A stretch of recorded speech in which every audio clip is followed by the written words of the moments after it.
Hello students, welcome to Magnet Brains. मैं रूपाली वर्मा आज आपके लिए लेकर आई हूँ आपकी क्लास 12th की बुक अंतरा भाग 2 का 18वां अध्याय।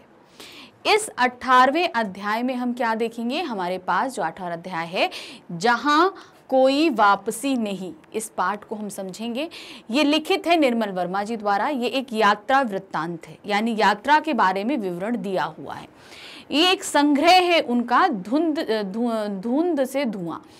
उस संग्रह से हमारे सामने ये रखा गया है। तो इसमें अंदर जो है पर्यावरण के संबंध हम समझेंगे, किस तरीके से विस्थापन होता है, ये चीज़ें देखेंगे। सभी पर्यावरण के कारण, औद्योगिक जो विकास हो रहा है उसके कारण विस्थापन मतलब बहुत बड़ी तादाद में एक बस्ती को उठाकर किसी दूसरी जगह शिफ्ट कर देना, जैसे जो कार्य होते हैं उसको हम विस्थापन कहते हैं। कभी कभी प्राकृतिक आपदाओं के कारण विस्थापन होता है, तो कभी जो है वो औद्योगिक प्रगति के कारण भी विस्थापन होता है। तो चलिए देखते हैं इस पाठ का पहले पाठ परिचय क्या दिया है।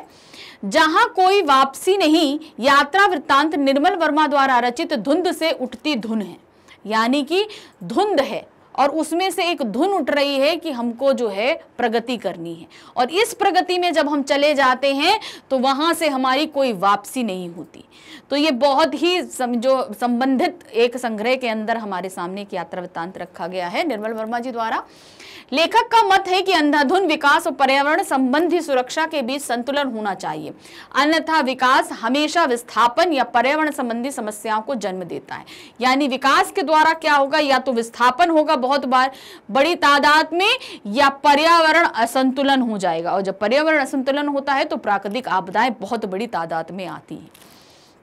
औद्योगिक विकास के इस दौर में प्राकृतिक सौंदर्य नष्ट होता रहेगा तथा मनुष्य अपनी संस्कृति और परिवेश से विस्थापित होकर जीने के लिए मजबूर हो जाएगा। कारण क्या है कि जब हम औद्योगिक विकास के जरिए क्या होगा, पर्यावरण की जो शांति है, जो सुंदरता है, वो सभी नष्ट हो रहा है, और हम इस प्रगति के जो एक जरिया बन जाते हैं कि हम ऐसा करने देते हैं। तो इसके कारण हम मजबूर हो जाते हैं इस सौंदर्य को खोने के लिए, और ऐसी ही परिस्थितियों में हमें जीना पड़ता है मजबूर होकर।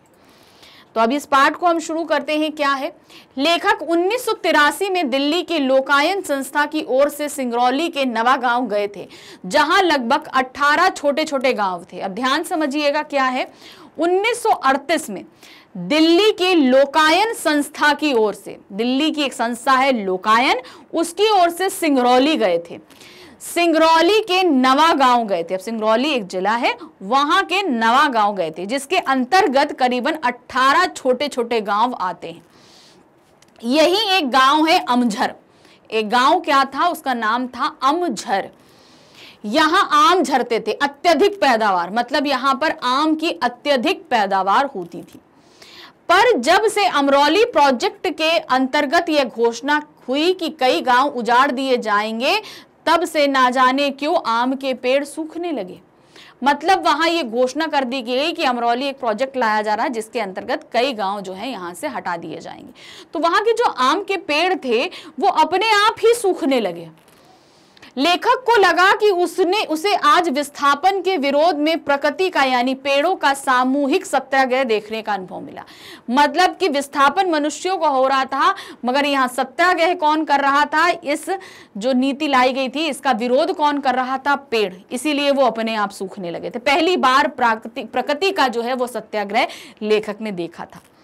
लेखक को लगा सत्य ही है कि आदमी उजड़ेगा तो पेड़ जीवित रहकर क्या करेंगे। लेखक ने टिहरी गढ़वाल में पेड़ों की रक्षा के लिए मनुष्य का सत्याग्रह तो सुना था, पर व्यक्ति के लिए पेड़ों के सत्याग्रह को पहली बार महसूस किया। मतलब टिहरी का जब बांध बन रहा था तो टिहरी गढ़वाल में बहुत विरोध हुआ था उस बांध बनने का, क्योंकि वहां से बड़ी तादाद में जो है जंगल उजड़ रहे थे, लोगों की बस्तियां शिफ्ट हो रही थी, तो वहां बहुत विरोध किया गया था इसका। लेकिन यहां अमझर में पहली बार लोगों के विस्थापन को बचाने के लिए प्रकृति सत्याग्रह, प्रकृति विरोध कर रही थी, ये पहली बार लेखक ने देखा था। लेखक के लिए यह भी अनूठा अनुभव किया था कि स्वच्छ, पवित्र और प्राकृतिक खुले वातावरण में जिंदगी बिताने वाले लोग किस प्रकार विस्थापन के पश्चात अनाथ, अपने मूल आधार से कटे होने के एहसास के साथ दम घुटती भयावह बस्ती में रहने के लिए मजबूर हो जाते हैं।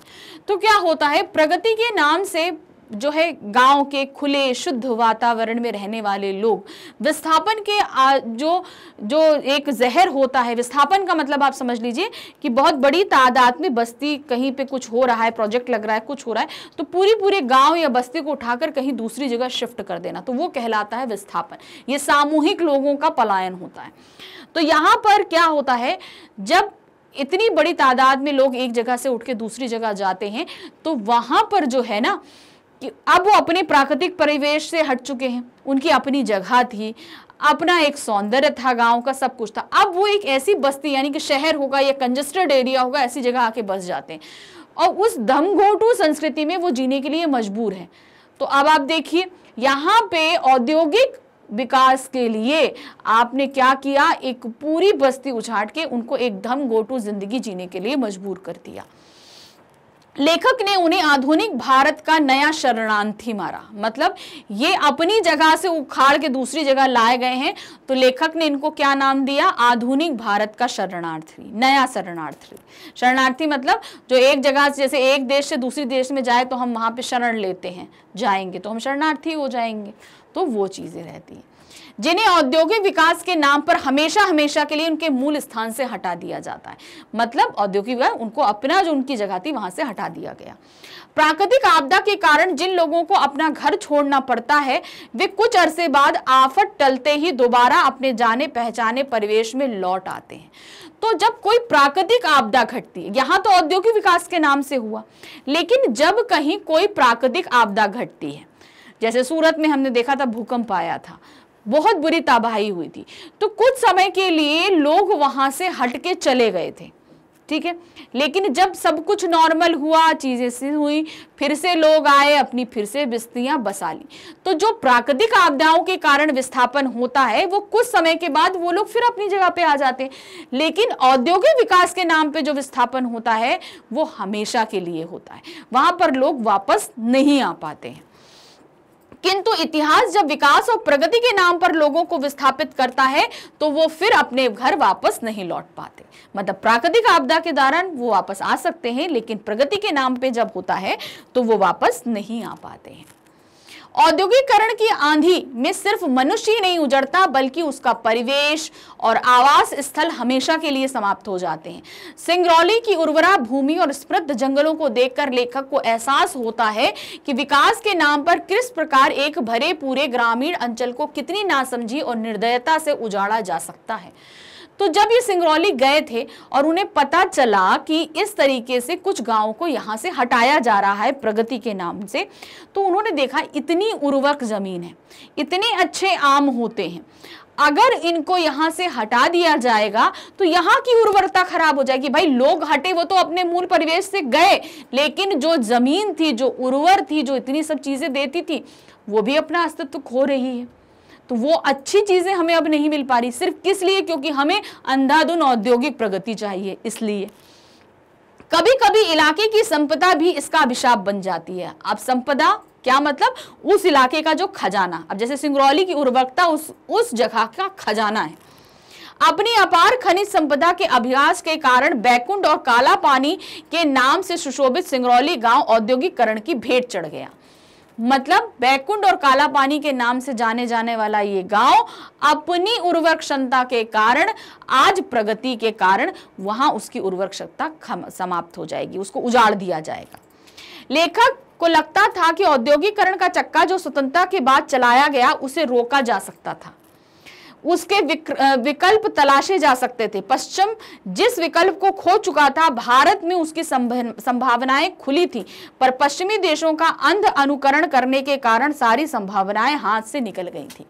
तो यहाँ पर लेखक का कहने का माध्यम है कि जब स्वतंत्रता हुई तो हमने प्रगति करना चाहा, और प्रगति हम इतनी तेजी से करना चाहते थे कि हम जल्दी से जल्दी जो है बहुत ज्यादा प्रगति करते हैं। तो इसके चक्कर में हम बहुत सी चीजों का नुकसान कर रहे थे, अपने देश की प्राकृतिक संपदा का नुकसान कर रहे थे। अच्छी खुली जगहें, खुश वातावरण, हरियाली, खुली हवा, शुद्ध वायु, सब चीज का हमने हाश किया। कारण इसका सिर्फ क्या था, हम पश्चिमी देशों का आंख बंद के अनुकरण कर रहे थे। हमने ये नहीं सोचा कि हम अपने पीछे क्या चीज खोते चले जा रहे हैं। पश्चिम देश अगर ये काम कर रहे हैं तो हम भी ये काम करेंगे, और उस दौड़ में हम उनसे आगे निकलने का प्रयास करने लगे। और नतीजा क्या हुआ कि उनके परिणामों की तरफ हम बिल्कुल भी ध्यान नहीं दे पाए कि इसके नुकसान क्या हो रहे हैं। भारत की संस्कृति विरासत यूरोप की तरह म्यूजियम संग्रहालयों में जमा नहीं है। भारत की संस्कृति कहाँ, म्यूजियम्स में नहीं है। आप देखेंगे ना कि बाहरी देशों को अगर आप उनका इतिहास जानना चाहते हैं, कुछ करना चाहते हैं, जो भी उनकी संस्कृति है तो आपको म्यूजियम्स में मिलेगी। लेकिन भारत के साथ ऐसा नहीं है, उसकी संस्कृति गांवों में बसी है। क्या दिया है, अपितु आदमी और प्रकृति के अटूट रिश्तों से जीवित थी, उसे पूरे परिवेश के साथ जोड़ती है। मतलब प्रकृति के साथ मनुष्य कितना जुड़ा है, और मनुष्य और जो है प्रकृति मनुष्य के साथ कितनी जुड़ी है, दोनों, मतलब मनुष्य प्रकृति के साथ कैसा है और प्रकृति मनुष्य के साथ कैसी है, इस अटूट बंधन के कारण ही हमारी संस्कृति जीवित है। और ये हमें किसी म्यूजियम में देखने को नहीं मिलेगा, ये आपको साक्षात रूप में देखने को मिलेगा। और लेकिन जब हम प्रकृति को ही नष्ट कर देंगे तो ये अटूट बंधन तो अपने आप ही टूट गया। तो ये चीज हमको बचाए रखनी थी। यूरोप और भारत की पर्यावरण संबंधी चिंताएं बिल्कुल भिन्न हैं। अब यूरोप और भारत की क्या अलग अलग चिंताएं। यूरोप में पर्यावरण का प्रश्न मनुष्य और भूगोल के बीच संतुलन बनाए रखने का है। मतलब यूरोप में क्या है कि आप मनुष्य के बीच में और प्रकृति के बीच में संतुलन को बनाए रखिए, ये चिंता है यूरोप के लोगों की। भारत में यही प्रश्न मनुष्य और संस्कृति के बीच पारस्परिक संबंध बनाए रखने का होता है। मगर भारत में क्या है, हमें प्रकृति के बीच अपना नहीं, हमें अपनी संस्कृति के साथ मनुष्य का जो है संस्कृति क्या, हमारी संस्कृति क्या है, हमारी प्रकृति। तो यहां पर ये दोनों ही अलग अलग तरीके से है। लेखक के अनुसार स्वतंत्र भारत की सबसे बड़ी ट्रेजेडी यह है कि शासक वर्ग ने औद्योगिकरण की योजनाएं बनाते समय पश्चिमी देशों को अपना आदर्श माना। यानी कि जब हम क्या कर रहे थे, हम आदर्श किसको मान रहे थे, पश्चिमी देशों को, और आंख बंद करके उनका अनुसरण करते चले जा रहे थे। प्रकृति, मनुष्य और संस्कृति के बीच एक नाजुक संतुलन किस प्रकार बचाया जा सकता है। तो अब क्या था, हम औद्योगिकरण कर रहे थे मगर पश्चिमी देशों को देखकर, लेकिन हम अपने नाजुक रिश्तों को नहीं बचा पा रहे थे। नाजुक रिश्ता हमारा क्या था, हमारे मनुष्य और संस्कृति यानी कि हमारी प्रकृति के बीच का जो रिश्ता होता है, हम उसे नहीं बचा पा रहे थे। इसमें सर्वथा भूल गए, हम इसको बचाना भूल गए।